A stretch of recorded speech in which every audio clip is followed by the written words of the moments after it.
not go 6 innings, but still, for him to get 8 strikeouts in 5 innings, only give up 1 run, that's a very good start. Anyways, Jason Hayward was the guy today. Like I said before, a very good week for Jason Hayward. He hit his 17th homer, another leadoff homer in the leadoff spot. I think that was the first pitch of the game, honestly. I was at work, but I was paying attention. And then Jason Hayward in his next at-bat in the second inning had an RBI triple. That was a go-ahead triple, and the Cubs didn't look back. Nick Castellanos had an RBI single. I believe that was his first RBI as a Cub.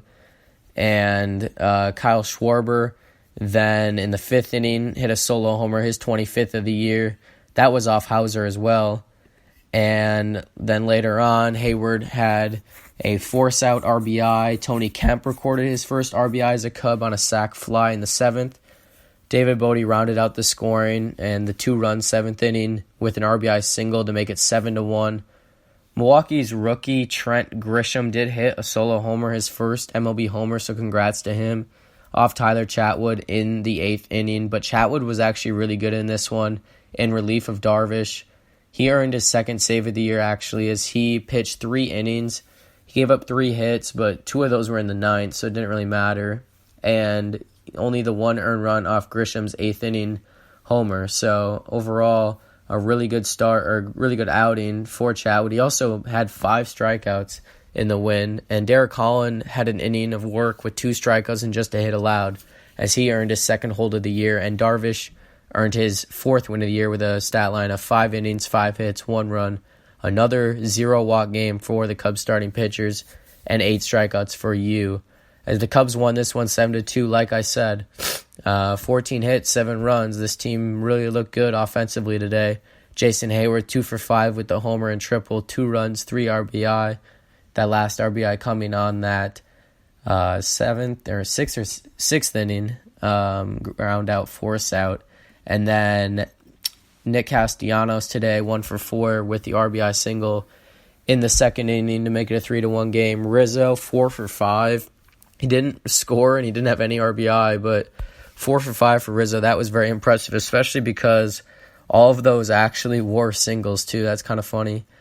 Schwarber was 2 for 2 before being taken out of the game for Alberto Mora, and David Bodie with a couple hits as well. Tony Kemp, like I mentioned, with that first RBI as a Chicago Cub. So overall, the Cubs are now 9 games over 500.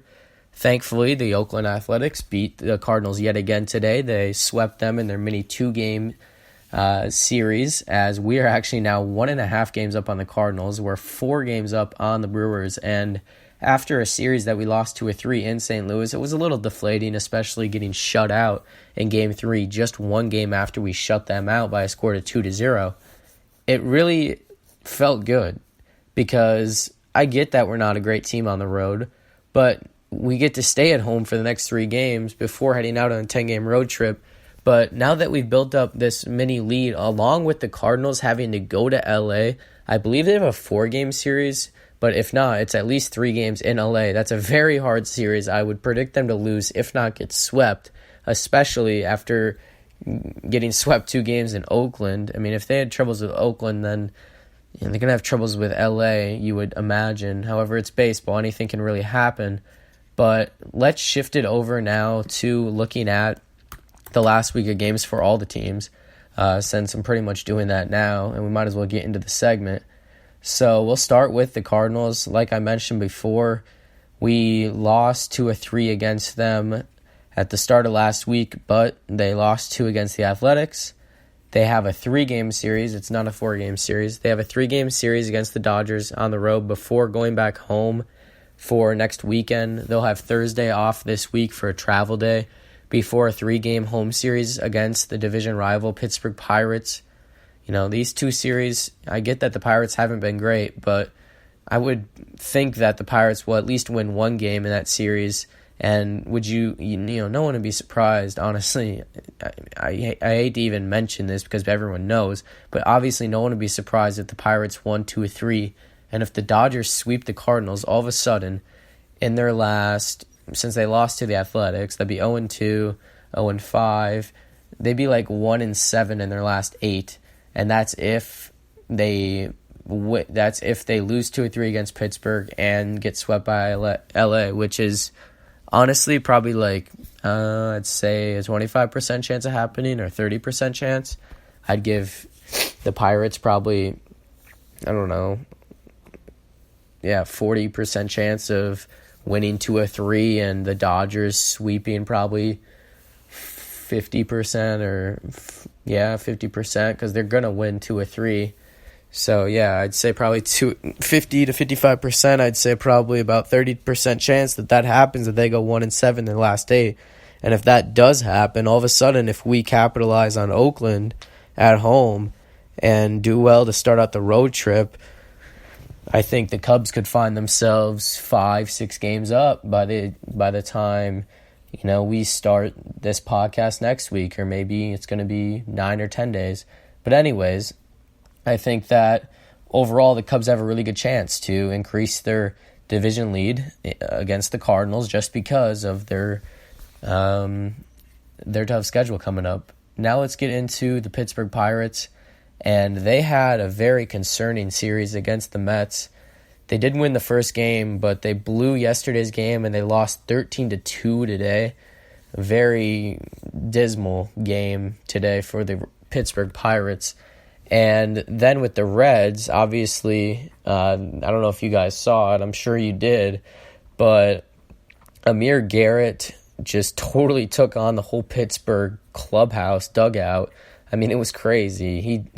He was on the mound. He threw off his glove. He started walking over it, and all of a sudden he just started charging at everyone, throwing haymakers. Everyone's throwing punches. Puig was fighting, but he also got traded earlier in the game to Cleveland, or maybe it wasn't official yet, but still, I mean, just nuts. Anyways, they ended up losing 2 or 3 in that series as the Pirates really have struggled. And they'll go home, or no, they're still at home. Sorry, they face the Mets at home. They'll remain at PNC Park for the next 3 against the Brewers, and then they'll go out on the road, like I mentioned, to Busch Stadium next weekend. So another 6 games for the Pirates in the division. So they better, hopefully they can mess up a little bit. Not them mess up, but I mean mess up the Brewers and the Cardinals for the Cubs' sake at least. Let's look at the Reds' last week of games, and for the Reds, they actually won 2 or 3 in Atlanta. That's pretty impressive. They lost yesterday 5-4. However, that was a close game. Trevor Bauer pitched in that one, but they won game 1 on Friday, and they won today by a score of 6-4. And then they played on Thursday too, which the Braves won, so they actually split. But still, I mean, they could have lost 3 or 4 very easily in Atlanta. And then they had a pretty good series against the Pirates, in which they won 2 or 3. So overall, the Reds had a pretty good week. They went 4-3, not too shabby for the Reds.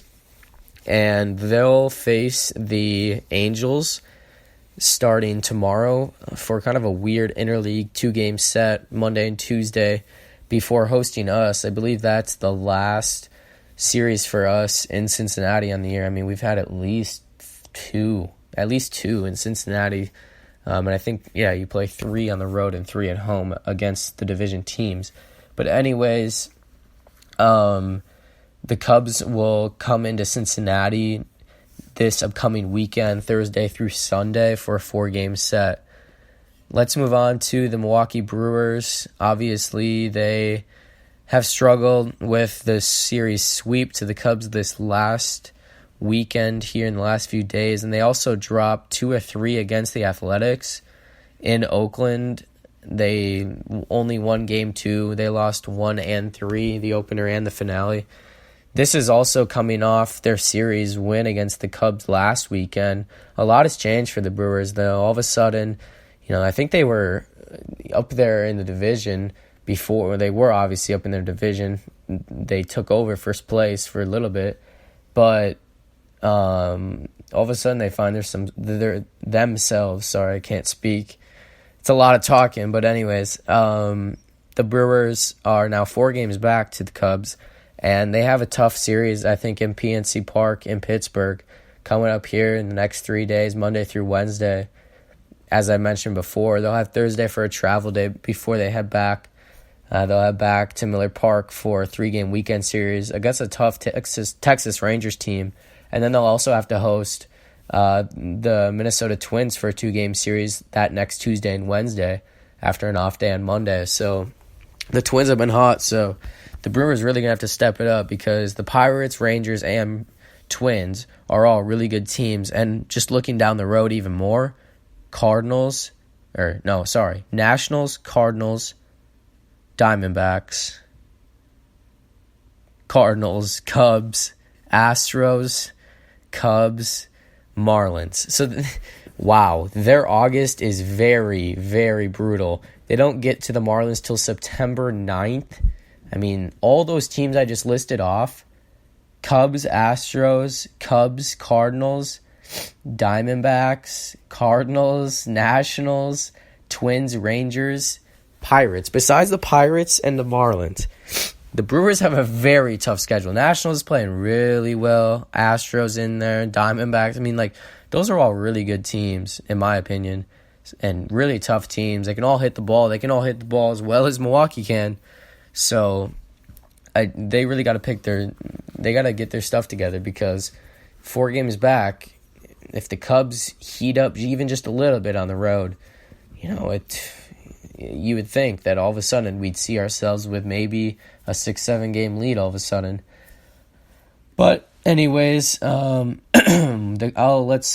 go to the Chicago Cubs next few games. Sorry, I was just trying to switch us over there and I got caught up with words. But the Chicago Cubs next few games will be at home against the Oakland Athletics. That'll be starting tomorrow at 7:05 Central Time. We'll see the first 2 games at night. As for the starters, I want to get you that. It's going to be Chris Bassett tomorrow against Kyle Hendricks. Like I said, 7:05 Central Time. And then the next day, I don't know if we have starters because we just got starters for this game 1. Oh, yeah, we do. John Lester hosting Brett Anderson. The 2 lefty veterans will go at it. That'll be an interesting matchup. And then Wednesday will be a matinee game.